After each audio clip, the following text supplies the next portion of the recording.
السلام عليكم ورحمة الله وبركاته. إن الحمد لله نحمده ونستعينه ونستغفره ونعوذ بالله من شرور أنفسنا ومن سيئات أعمالنا من يهده الله فلا مضل له ومن يضلل فلا هادي له وأشهد أن لا إله إلا الله وحده لا شريك له وأشهد أن محمدا عبده ورسوله أما بعد.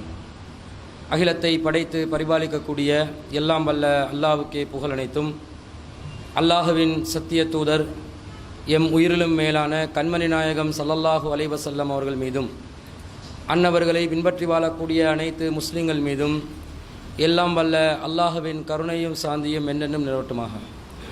அன்பிற்குரிய அல்லாஹ்வின் நல்லடியார்களே, புனிதமிக்க ஜும்மாவின் கடமையை நிறைவேற்றுவதற்காக நாம் எல்லாம் இந்த இடத்திலே ஒன்று கொள்ளும் இருக்கிறோம்.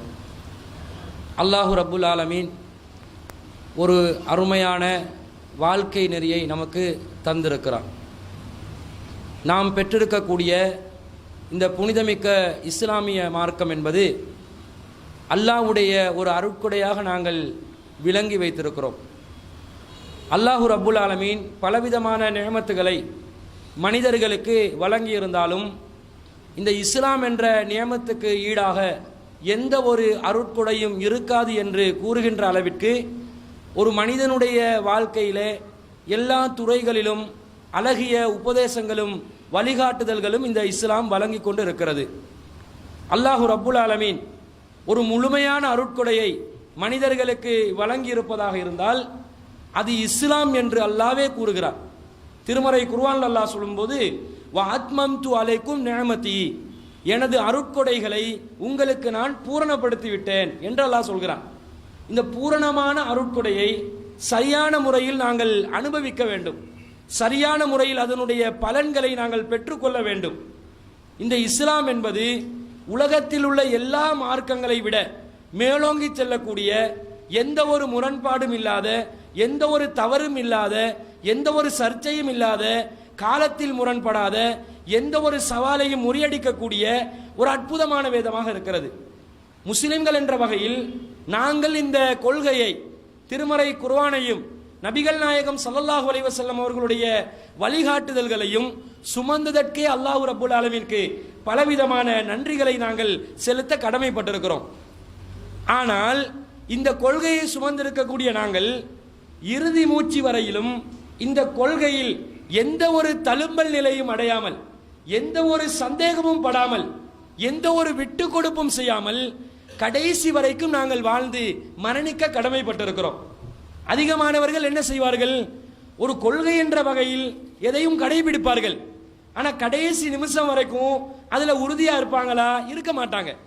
பலவிதமான சவால்களுக்கு முகம் கொடுக்கும் பொழுது, பல சர்ச்சைகள் எழும் பொழுது, பல விமர்சனங்களுக்கு முகம் கொடுக்கும் போது அதிலே அதைரியப்பட்டு மனம் தளர்ந்து இதில் நீடிக்க முடியாது, இந்த பயணத்தை மேற்கொள்ள முடியாது என்று பலரும் திசை திரும்புவதை பார்க்கிறோம். பல கொள்கைகளை வகுத்தவர்கள் எல்லாம் கடைசி காலத்தில் அந்த கொள்கை அவர்களே தவறு என்று ஒப்புக்கொள்ளக்கூடிய காட்சிகளை எல்லாம் நாங்கள் பார்த்து இருக்கிறோம். ஆனால் இஸ்லாத்தை பொறுத்தவரையில் எந்த சந்தர்ப்பத்திலும் அதிலே எந்த ஒரு விட்டு கொடுப்பும் செய்ய முடியாது. கடைசி நிமிஷம் வர காட்டிலும் இந்த இஸ்லாம் தான் எங்களுடைய உள்ளத்திலே ஆழமாக பதிய வேண்டும் என்று அல்லாஹ் சொல்லுகிறான். யா அய்யுஹல்லதீன ஆமனு, நம்பிக்கை கொண்டவர்களே, இத்தகுல்லாஹ ஹக்க துகாத்திஹி, அல்லாஹ்வை அஞ்ச வேண்டிய விதத்தில் அஞ்சுங்கள். ஃபலா தமூதுன்ன இல்லா வ அன்தும் முஸ்லிமூன், நீங்கள் முஸ்லிம்களாகவே தவிர, இந்த கொள்கையிலே தவிர மரணித்து விடாதீர்கள். இஸ்லாம் என்பது ஒரு கொள்கை, ஒரு வாழ்க்கை நெறி. அந்த வாழ்க்கை நெறியில தான் கடைசி மூச்சு வர காட்டில் இருக்கணும் என்று அல்லாஹ் சொல்லுகிறான். நாங்கள் என்ன நினைக்கிறோம் தெரியுமா? நான் எங்க கிட்ட விளக்க இருக்குது, எங்ககிட்ட மார்க்க அறிவு இருக்குது, எங்ககிட்ட ஞானம் இருக்குது, எனவே கடைசி தருணம் வரைக்கும் நாங்கள் இதுல தான் அசையாமல் இருந்து விடுவோம் என்று நாங்கள் நினைக்கிறோம். அந்த நினைப்பு உண்மையா? இல்லை. அல்லாஹ் எப்படி நாடுவானோ தெரியாது. அல்லாஹும்ம இன்னக்க யா முகல்லிபல் குலூப், அல்லாஹ் தான் உள்ளங்களை புரட்டக்கூடியவன். கொள்கையில தழும்பல் நிலை அடையாமல், உள்ளங்களை புரட்டக்கூடிய நிலையை அடையாமல் நாங்கள் பாதுகாப்பாக இருக்க வேண்டும் என்றால் அல்லாஹ்விடத்திலே அதை நாங்கள் பிரார்த்திக்க வேண்டும். யூசுப் அலைஹிஸ்ஸலாம் அவர்கள் எல்லா தெளிவோடும் இருந்தார்கள். எந்த அளவுக்கு தெளிவு? கனவுகளுக்கு கூட விளக்கம் சொல்லுவாங்க. அல்லாஹ் ரப்புல் ஆலமீன் அந்த அளவுக்கு அறிவு அவருக்கு கொடுத்திருந்தார். ஆனா அவர் என்ன சொல்றாரு தெரியுமா? ரப்பி கது ஆத்தைத்தனி மினல் முல்கி, எனக்கு நீ ஆட்சியை வழங்கி இருக்கிறாய், வ அல்லம்தனி மின் தஅவீலில் அஹாதீஸ், பல செய்திகளுடைய விளக்கங்களையும் எனக்கு தந்திருக்கிறாய், ஃபாத்திரஸ் ஸமாவாத்தி வல் அர்ல், நீதான் வானங்களையும் பூமியையும் படைத்தவன், அந்த வலியி ஃபித் துன்யா வல் ஆகிரா, உலகத்திலும் மறுமையிலும் நீதான் எனது பொறுப்பாளர், தவஃபனி முஸ்லிமன், என்னை முஸ்லிமாகவே மரணிக்க செய்துவிடு, வால்ஹக்னி பிஸ்ஸாலிஹீன், என்னை சாலிஹீன்களோடு இணைத்து விடு. எப்படி கேட்கிறாங்க? எவ்வளவு கனவுகளுக்கு விளக்கம் உள்ளவங்க கூட கடைசி தருணத்தில் முஸ்லிமாவே மரணிக்கணும் இறைவா என்ற துவால தான் இருந்தாங்க. நல்லவர்களோடு, இந்த கொள்கைவாதிகளோடு இறுதி தருணம் வரைக்கும் நம்முடைய பயணம் தொடர வேண்டும் என்று யூசுப் அலைஹிஸ்ஸலாம் அவங்க கேட்டிருக்கிறாங்களா இல்லையா? நல்லடியார்களோட நான் வாழணும் என்று அவங்களே பிரார்த்தனை செஞ்சா, ஆட்சி அதிகாரம் கொடுக்கப்பட்ட, மார்க்க விளக்கம் கொடுக்கப்பட்ட, சிறு பிரயாணத்திலே அல்லாஹ் ரப்புல் ஆலமீன் நபியாக நியமித்த, பல சூட்சகமான அறிவுகளை பெற்றிருந்த யூசுப் அலைஹிஸ்ஸலாம் கூட என்ன கேட்டாங்க? என்னுடைய இறுதி தருணம் எந்த சந்தர்ப்பத்திலும் முஸ்லிம் அல்லாதவராக நான் மரணித்து விடக்கூடாது, இந்த நிலையில தான் நாங்க இருக்கணும். எல்லாரும் விளக்கம் இருந்ததுனால கடைசி வரை காட்டிலும் கொள்கையில தான் மரணிப்போம் என்ற ஒரு நிலையில நாங்கள் இருப்போமா இல்லையான்றது நமக்கு தெரியாது. அதிலே கூடுதலான கவனத்துடன் நாங்கள் வாழ வேண்டும். அடுத்ததா, இந்த கொள்கைண்டா என்ன? கொள்கையோட மரணிக்கணும். கொள்கைண்டா காத்துக்கு அடிபட்டு போறதா? 10ஓட 11 அத்தோட நீ ஒன்னா, இதா கொள்கை இல்ல. கொள்கை என்று சொன்னா உறுதிமிக்கதாக இருக்க வேண்டும், அசையக்கூடாது, கான்கிரீட் போட்ட மாதிரி இருக்கணும். அந்த காலத்தில் உள்ளவங்களுக்கு அந்த உதாரணத்தை சொல்ல முடியாது, கான்கிரீட்டை கண்டுபிடிக்கலையே. ஆனா இப்ப கான்கிரீட் கூட ஒரு பூமி அசைவுக்கு, நில அசைவுக்கு சரிஞ்சு விழுது, அது கூட பொருத்தம் இல்லை. அந்த எந்த அளவுக்கு இருக்கணும் என்று சொன்னா, அல்லாஹ் சொல்ற ஒரு உதாரணத்தை பாருங்க. எப்படி உதாரணம் என்று அல்லாஹ் சொல்கிறான், அலம் தர கைஃபல் அரபல்லாஹு மஸலன் கலிமத்தன் தய்யிபத்தன். அல்லாஹ் தஆலா அழகான கொள்கைக்கு ஒரு உதாரணம் எவ்வாறு சொல்லுகிறான் என்பதை நபியே நீங்கள் சிந்தித்து பாருங்கள். கஸஜரத்தின் தய்யிபத்தின், அழகிய கொள்கைக்கு உதாரணம் ஒரு நல்ல மரம். அல்லாஹ் சொல்கிறான், ஒரு கெத்தான மரம், ஸ்ட்ராங்கான ஸ்ட்ரென்த்தான ஒரு மரம், நல்ல சக்தி வாய்ந்த ஒரு மரம் தான் அழகிய கொள்கைக்கு உதாரணம். அந்த மரத்துடைய நிலை என்ன? அஸ்லுஹா சாபித்துன், அதனுடைய வேர்கள் பலமாக நிற்கிறது. வஃபர்உஹா ஃபிஸ் ஸமா, அதனுடைய கிளைகள் வானத்தை நோக்கி பறந்து நிற்கிறது. வேர்கள் பலமாக இருக்கிறது, பூமியிலே ஆழமாக பதிந்திருக்கிறது, அதை அசைக்க முடியாது. ஒரு ஆலமரத்தை போன்று வேர்கள் உறுதியாக நிற்கக்கூடிய ஒரு மரம் போன்று நம்முடைய கொள்கை இருக்க வேண்டும். அல்லாஹ் சொல்கிறான், தூதி உகுலஹா குல்லு ஹீனின் பிஇذن ரப்பிஹா, எல்லா சந்தர்ப்பத்திலும் எந்த நிலையை அடைந்தாலும், அடமழை பெஞ்சாலும் சரி, சாதாரண மழையா இருந்தாலும் சரி, புயல் காத்தா இருந்தாலும் சரி, சாதாரண ஒரு காத்தா இருந்தாலும் சரி, அதனுடைய பழங்களை, கனிகளை அது தொடர்ச்சியாக வழங்கி கொண்டிருக்கிறது. எல்லா நிலையிலும் அது எந்த வகையிலும் அது தோர்வடையாது, எந்த நிலையை சந்தித்தாலும் அது அசைந்து விடாது என்று அல்லாஹ் சொல்கிறான். வயதுரிபுல்லாஹுல் அம்சால் லின்னாஸி லஅல்லஹும் யததக்கரூன், மனிதர்கள் சிந்திப்பதற்காக அல்லாஹ் இவ்வாறு உதாரணங்களை கூறுகிறான் என்று அல்லாஹ் சொல்றான். சொல்லிட்டு அடுத்தது அல்லாஹ் சொல்றான் பாருங்க, வ மஸலு கலிமத்தின் ஹபீஸத்தின், கெட்ட கொள்கைக்கு உதாரணம் என்னவென்றால் கஸஜரத்தின் ஹபீஸத்தின், அது ஒரு கெட்ட மரம், ஒரு பலமற்ற ஒரு மரம். அது என்ன செய்கிறது? இஜ் துஸத் மின் ஃபௌகில் அர்லி, அது பூமியில மேல் மட்டத்திலே அது வேரோடு பிடுங்கப்பட்ட ஒரு நிலையில் இருக்கிறது. மாலஹா மின் கரார், அதுக்கு எந்த ஒரு பலமும் கிடையாது. வேரோட ஒரு பிடுங்கின மரத்தை பூமியில மேல் பரப்புல வச்சா சாதாரண ஒரு காத்தடிச்சால் அது பறந்துரும், இருக்கிற இடம் இல்லாம போயிடும். இந்த மாதிரி தான் ஒரு கெட்ட கொள்கை என்று அல்லாஹ் சொல்கிறார். அப்ப கொள்கை என்று சொன்னா எந்த சந்தர்ப்பத்திலும் விட்டு கொடுக்க முடியாத, எந்த சந்தர்ப்பத்திலும் தளர்வு ஏற்படக்கூடாத, எந்த சந்தர்ப்பத்திலும் அழிந்து போகக்கூடாத ஒரு நிலையில் கொள்கை இருக்க வேண்டும். அந்த நிலையில் நாம் கொள்கைகளை வைத்திருக்கிறோமா என்பதை பார்க்க வேண்டும். என்ன, ஒரு சாதாரண செய்தி வந்தாலே எல்லாருக்கும் ஆச்சரியமும் அதிர்ச்சியும், எப்படி இதை நாங்கள் சகித்துக் கொள்வது, எப்படி பொறுத்துக் கொள்வது, எப்படி சமுதாயத்தில் முகம் கொடுப்பது, எப்படி நாங்கள் இந்த கொள்கைவாதிகள் என்று எங்களை நாங்கள் அறிமுகப்படுத்திக் கொள்வது, எல்லாரும் மனம் தளர்றாங்க. இதுதான் நிலையா? அப்ப கொள்கை என்று சொன்னா ஒரு நபரின் மீது நிறுவப்பட்டதாக தான் நாங்கள் பார்க்கிறோமா? அப்படிதான் நாங்கள் சொல்றோமா? இப்படிதான் கொள்கைவாதிகளை நாங்கள் வளர்த்து இருக்கிறோமா? அல்லாஹ் என்ன சொல்கிறான் என்று பாருங்கள். அல்லாஹ் சொல்கிறான், வல நபுலுவன்னக்கும் ஹத்தா நஅலமல் முஜாஹிதீன மின்கும் வஸ்ஸாபிரீன். உங்கள பொறுமையாளர்கள் யார், களத்திலே இருந்து போரிடக்கூடியவர்கள் யார் என்பதை சோதித்து பார்க்கும் வரைக்கும் நாங்கள் உங்களை என்ன செய்வோம், பல பிரச்சனைகளை உங்களுக்கு தொடர்ச்சியாக தருவோம். அதே போன்று வன்னபுலுவ அஹ்பாரக்கும், உங்களுடைய செய்திகளையும் நாங்கள் சோதிப்போம் என்று அல்லாஹ் சொல்கிறார். நியூஸ் வரும், மெசேஜ் வரும், அதுல சோதனை இருக்குது. நியூஸை பார்த்தோன்னே சோதனை. சோதனைண்டா பொருளாதாரத்தில் இழப்பு மட்டும் சோதனை இல்லை, வாகனம் உடையுது, அது மட்டும் சோதனை இல்லை. எங்களுடைய வேறு வேறு பிரச்சனைகள் நடக்குது, இழப்புகள் நடக்குது, உயிர்களை பறித்து இழக்கிறோம், இது மட்டும் சோதனை இல்லை. சோதனை என்றால் செய்திகளிலும் சோதனைகள் வரும். செய்திகள் அல்லாஹ் எங்களை சோதிச்சு பார்ப்பான், கொள்கையில் இருக்கிறானா இல்லையா.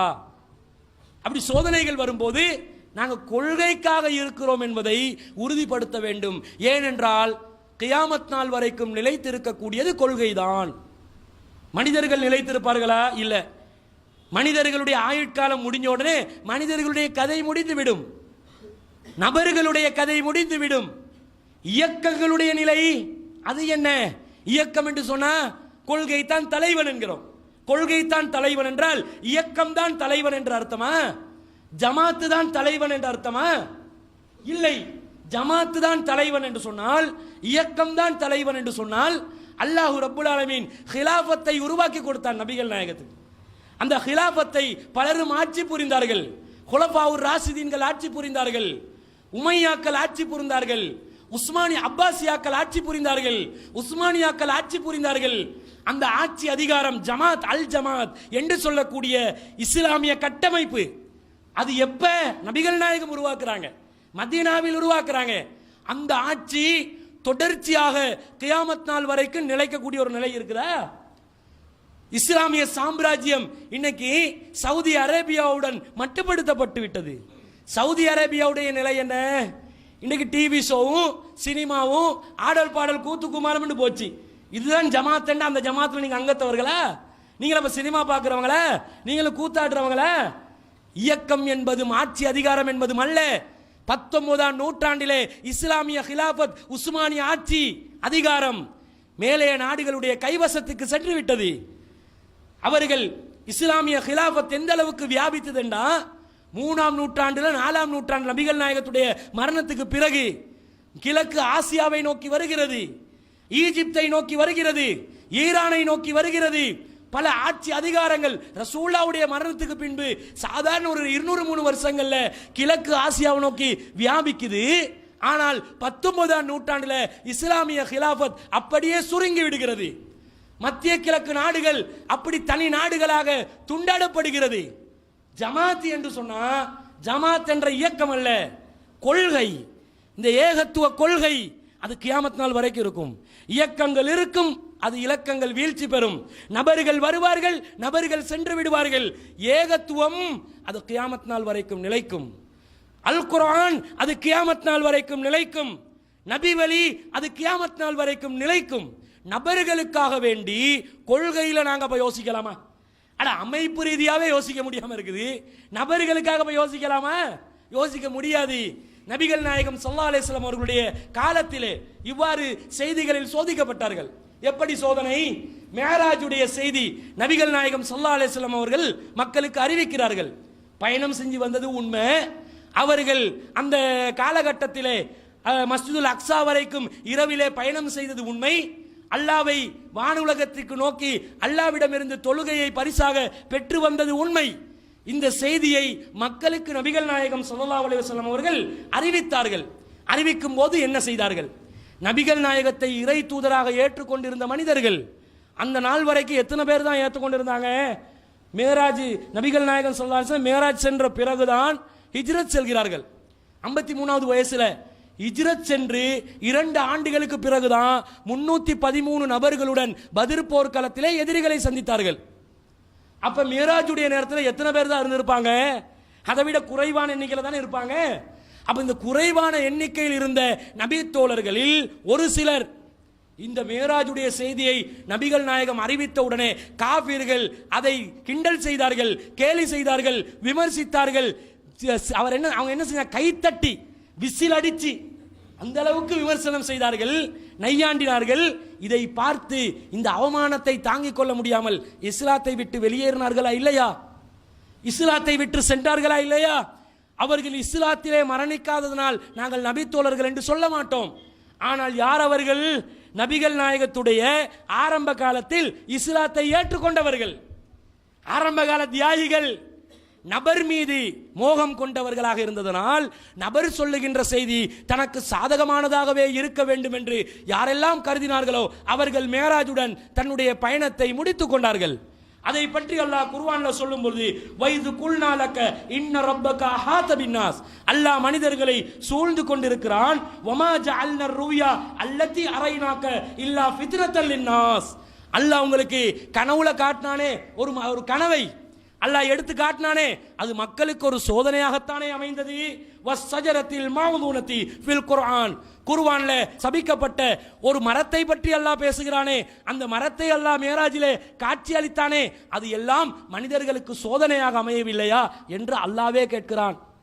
நபர்கள் மீது பற்று கொண்டவர்கள் அந்த நேரத்தில் நபிகள் நாயகத்தின் மீது மோகம் கொண்டு செய்தியை தூர எறிந்தார்கள்.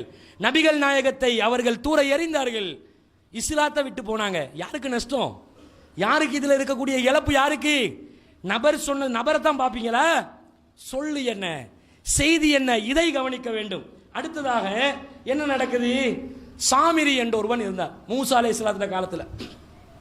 அவன் என்ன செஞ்சான்? மூசா அலைஹிஸ்ஸலாத்துடைய ஒரு மாமூமாக, மூசா அலைஹிஸ்ஸலாத்துடைய உம்மத்தை சேர்ந்தவனாக சாமிரி இருந்தான். மூசா அலைஹிஸ்ஸலாத்தோட கடல் கடக்க செய்து பாதுகாக்கப்பட்டவர்கள் அவனும் ஒருவன். ஆனால் மூசா அலைஹிஸ்ஸலாம் தூர் சீனா மலையில செய்திகளை, இறை செய்திகளை பெற்று வருவதற்காக செல்லுகின்ற அந்த சந்தர்ப்பத்திலே உடனடியாக இவன் என்ன செய்தான்? சமுதாயத்தை வழிகெடுத்தான்.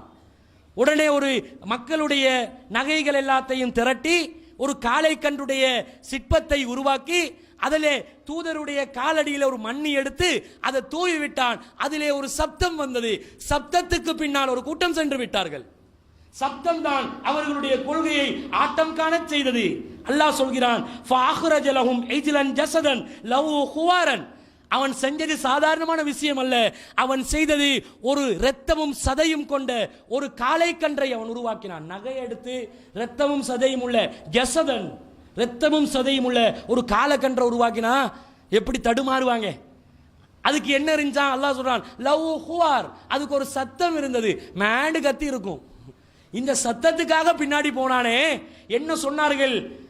அவங்க சொன்னாங்க, நாங்கள் எந்த சந்தர்ப்பத்திலும் இதை வணங்குவதை விட்டு விலக மாட்டோம் என்றார்கள். யார் இவர்கள்? அல்லாஹ்வுடைய அத்தாட்சிகளை கண்கூடாக கண்டவர்கள். கடல் கடக்க செய்கிறான் அல்லாஹ். கடலிலே ஒரு பாதை அமைந்து அதனூடாக இவர்கள் கரை வந்து சேருகிறார்கள். ஃபிரௌனுடைய அட்டூழியங்களில் இருந்து பாதுகாக்கப்படுகிறார்கள். இந்த அளவுக்கு இருந்தவங்க கூட ஒரு சிறுக்க நோக்கி போனாங்களா இல்லையா? அப்ப நபரை பார்க்கறாங்க, நபர் செய்த காரியத்தை பார்க்கறாங்க, அதை வச்சு உடனே மயங்குறாங்க.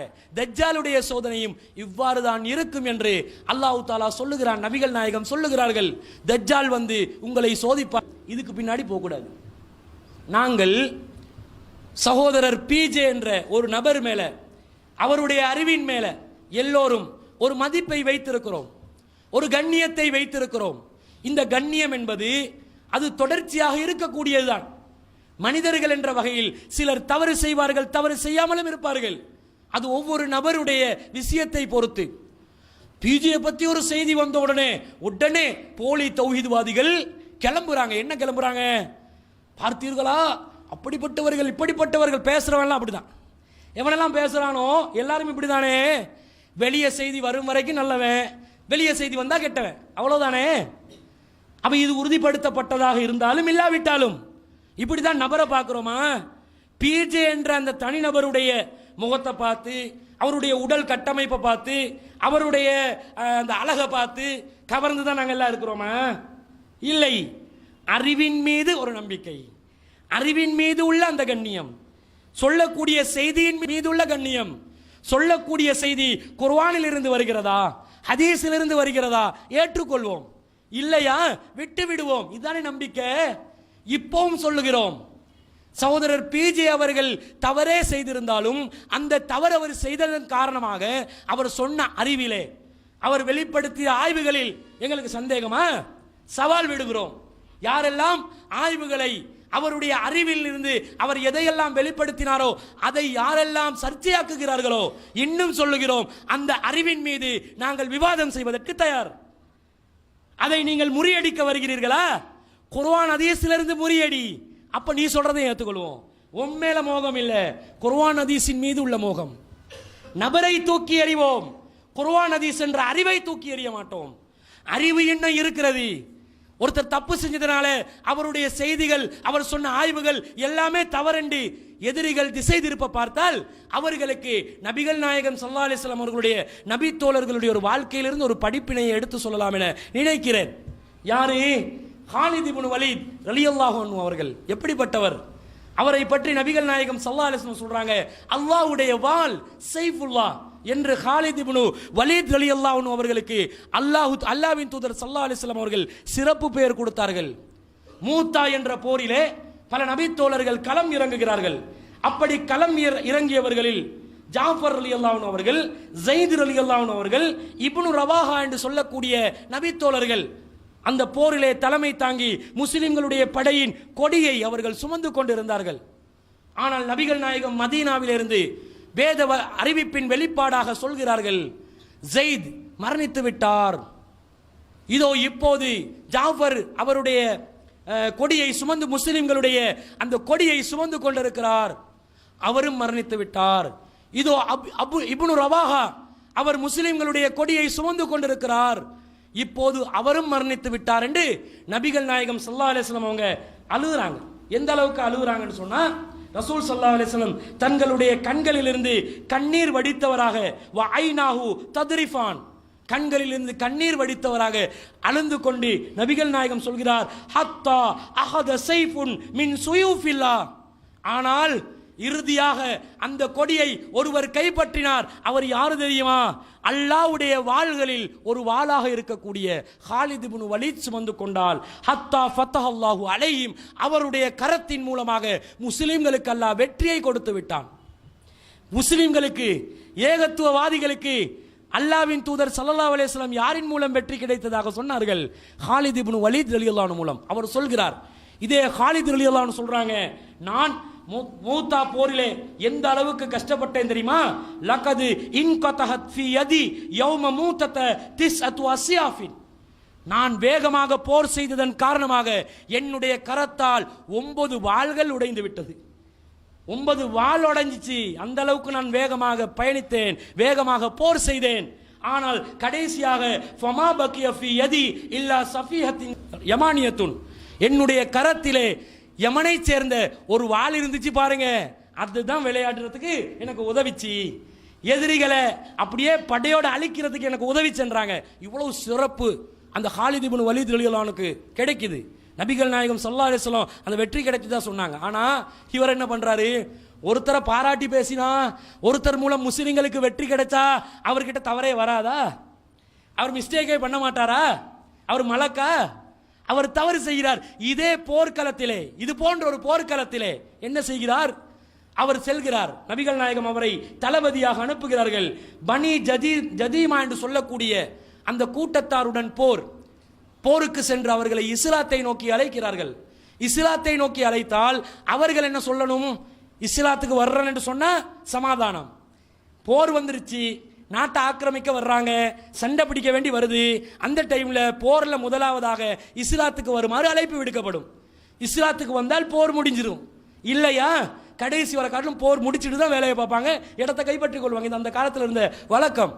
அப்ப பனு ஜதீமா என்று சொல்லக்கூடிய இந்த குலத்தார் இஸ்லாத்துக்கு வாரம் என்று சொல்லிட்டாங்க. ஆனா அவங்களுக்கு அஸ்லம்னா என்று சொல்வதற்கு விளங்கவில்லை. அஸ்லம்னா என்று சொல்வதற்கு பதிலாக சபாகனா என்று சொன்னார்கள். சபாகனா அஸ்லம்னாண்டா இஸ்லாத்தை தழுவி கொண்டோம் என்று அர்த்தம், சபாகனா என்றால் மதம் மாறிவிட்டோம் என்று அர்த்தம். அவங்க இஸ்லாத்தை தழுவினதா சொல்லாம மதம் மாறிவிட்டோம் என்று சொன்னதனால காலித் இப்னு வலீத் ரலியல்லாஹு அன்ஹு என்ன பண்றாங்க? பாதி பேரை கொண்டு போடுறாங்க, பாதி பேரை சிறை பிடிக்கிறாங்க. ஒழுங்கு அவங்களுக்கு உச்சரிக்க தெரியாதனால் ஃபலம் யுஹ்சினு அன் யகூலு அஸ்லம்னா, அஸ்லம்னான்றத ஒழுங்கா உச்சரிக்க தான் தெரியாம போச்சு. அதுக்காக தானே சபாகனா சொன்னார்கள். அதை புரியாம இவர் என்ன பண்ணிட்டாரு? பாதி பேரை கொலை செய்யறாரு, பாதி பேரை உயிரோட விடுறாரு. இது மக்களை கொலை செய்யறதுக்கு சமமா இல்லையா? வீணா கொலை செய்யறதுக்கு சமமா இல்லையா? உடனே சகாக்களுக்கு கைது செய்தவர்களுடைய ஒரு சிலர் அடிமைகளாக கொடுக்கப்படுகிறார்கள். கொடுக்கப்பட்டு ஒரு நாள் காலித் இப்னு வலீத் ரலியல்லாஹு அன்ஹு சொல்றாங்க, இதோ உங்களுடைய கைதிகளை இன்றைய தினம் கொன்று விடுங்கள். கைதிகளை பெற்ற நபித்தோழர்கள் சொல்கிறார்கள், முடியாது, முடியவே முடியாது, நாங்கள் கொலை செய்ய மாட்டோம் என்று சொல்கிறார்கள். அப்ப நபிகள் நாயகத்துக்கிட்ட இதுக்கு விளக்கம் வேணும், என்னன்னு கேட்க போறோம் என்று நபிகள் நாயகம் ஸல்லல்லாஹு அலைஹி வஸல்லம் அவங்ககிட்ட வந்து விளக்கம் சொன்ன நேரத்தில் ரசூலா ஒண்ணுமே சொல்ல, ஒரே வார்த்தை தான், அல்லாஹும்ம இன்னி அப்ரஹு இலைக்க மிம்மா ஸனா ஹாலிதுன். இறைவா, ஹாலித் செய்த இந்த செயலை விட்டும் உன்னிடமிருந்து நான் பாதுகாப்பு தேடுறேன், நான் விலகிக் கொள்கிறேன். ஹாலிதுக்கு எனக்கும் சம்மந்தமே இல்லைன்ட்டாங்க. போங்க, அல்லாஹ்வுடைய வாள் போர்க்களத்திலே எப்படி நடந்தாங்க? ஒரு இடத்துல 9 வாளை உடைச்சு கொண்டு 10வது வாளால ஒட்டுமொத்த எதிரிகளையும் அவர் அப்படியே அழிச்சு போடுறாரு. இங்க போர்க்களத்தில் என்ன நடக்குது? இவர் அநியாயமாக மக்களை கொள்கிறார். உடனே நபிகள் நாயகம் நபரை பிரிக்கிறாங்க, செயலை பார்க்கிறாங்க. அவர் செஞ்ச செயல் சரியா இல்லையா? காலித பாராட்டினதுனால எல்லா நேரத்திலையும் பாராட்டா? செயல் சரியா, செயல் பிழையா? இதைத்தான் பிரித்து பார்க்கணுமே தவிர ஒரு நபரை பாராட்டினதுனால காலாகாலமாக நபருக்கு பின்னாடி தான் என்றது கிடையாது. இதை நாங்கள் அடிப்படையாக புரிந்து கொண்டால் நாங்கள் இந்த கொள்கையிலே கியாமத் நாள் வரைக்கும் நிலைத்திருப்போம்.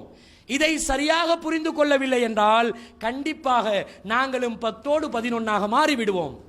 இப்போ நாங்கள் ஜமாத்தில் ஒரு கட்டமைப்பை உருவாக்கி இருக்கிறோம். கட்டமைப்பை எந்த காரணத்தை கொண்டும் நாங்கள் சிதைத்து விடக்கூடாது. நபிகள் நாயகம் ஸல்லல்லாஹு அலைஹி வஸல்லம் சொல்றாங்க, மன் ஹரஜ மினல் ஜமாஅத்தி சிப்ரன், யார் ஜமாத்தை விட்டு இஸ்லாமிய கூட்டமைப்பை விட்டு ஒரு ஜான் விலகி செல்கிறாரோ ஃபஇன்னஹு கத் மாத மீதத்தன் ஜாஹிலியா, அவன் ஜாஹிலியத்துடைய மரணத்தை தழுவிக் கொள்கிறான். இஸ்லாமிய ஹிலாஃபத் இருக்கும்போது ஹிலாஃபத்துக்கு கட்டுப்படாம ஒரு ஜான் விலகி சென்றால், குர்ஆனுக்கு கட்டுப்படலைன்னு சொல்லல, ஹதீஸுக்கு கட்டுப்படலைன்னு சொல்லல, அல்லாஹ்க்கு கட்டுப்படலைன்னு சொல்லல, ரசூலுக்கு கட்டுப்படலைன்னு சொல்லல, எதுக்கு கட்டுப்பட மாட்டேன்? ஹிலாபத்துக்கு கட்டுப்பட மாட்டேன், ஆட்சிக்கு கட்டுப்பட மாட்டேன் என்று சொல்லி ஒருவர் சென்றால் அவர் ஜாஹிலாக மரணிக்கிறார், முஸ்லிமே கிடையாது நபிகள் நாயகம். ரசூலா இதில் என்ன சொல்ல வர்றாங்க? ஆட்சி அதிகாரம் கூட்டமைப்பு என்பது காலாகாலத்துக்கும் பாதுகாக்கப்பட வேண்டும். காரணம், அதனூடாக இஸ்லாம் நிலைத்து நிற்கப்படும், இஸ்லாம் எத்தி வைக்கப்படும், இஸ்லாம் பிரச்சாரம் செய்யப்படும், அல்லாஹ்வை மாத்திரம் வணங்கக்கூடிய ஏகத்துவ கொள்கை தொடர்ச்சியாக அதிலே தெளிவுபடுத்தப்படும், நிலைநிறுத்தப்படும். அதனால் இஸ்லாமிய ஹிலாஃபத்தை விட்டு வெளியே செல்ல வேண்டாம் என்றார்கள். நம்மிடம் ஹிலாஃபத் கிடையாது, நம்மிடம் ஒரு கட்டமைப்பு இருக்கிறது. நாம் தொடர்ச்சியாக அழகிய நிர்வாக முறையின்படி பரந்த விரந்த நிலையில் கிளைகளாக மாவட்டங்களாக ஒரு கட்டமைப்பை உருவாக்கி வைத்திருக்கிறோம். எதற்காக? இங்கே இருப்பவர்கள் தேர்தல் களத்திலே நிற்பதற்காக அல்ல, இங்கே இருப்பவர்கள் பொருளாதாரத்திலே செழிப்பான நிலையை அடைவதற்காக அல்ல. நாங்கள் இதை உருவாக்கி இருக்கிறோம் அல்லாஹ்வுடைய ஏகத்துவத்தை நிலைநாட்டுவதற்காக, குர்ஆனை நிலைநாட்டுவதற்காக, நபி வழியை நிலைநாட்டுவதற்காக. இந்த பயணம் தொடர்ச்சியாக செல்லும். இந்த நபர், இந்த குறித்த நபர் கூட ஜமாத்தை விட்டு போகலையே, கொள்கை பிழை என்று சொல்லலையே, சம்பந்தப்பட்ட எனக்கு நிர்வாக பொறுப்பில் இருக்க முடியாத சூழ்நிலையா விலகி போவாங்க. ஜமாத்தை விட்டு ஒதுங்கி போகல, அப்படியே ஒதுங்கி சென்றாலும் அதுல நமக்கு என்ன இருக்குதுன்னு கேட்கிறோம். அறிவின் மீது நாங்கள் நம்பிக்கை கொண்டிருந்தால், குர்ஆன் சுன்னாவுடைய அறிவை நாங்கள் ஏற்றுக்கொண்டிருந்தால், அந்த அறிவு சரி காணப்படும் காலம் வரைக்கும் அதிலே நிலைத்திருப்போம். அதை தவறு என்று எவனாவது ஒருவன் நிரூபித்தால் குர்ஆன் சுன்னா என்ற அறிவை வைத்து அப்போது நம்முடைய அறிவை கூட வாபஸ் வாங்குவதற்கு தயாராக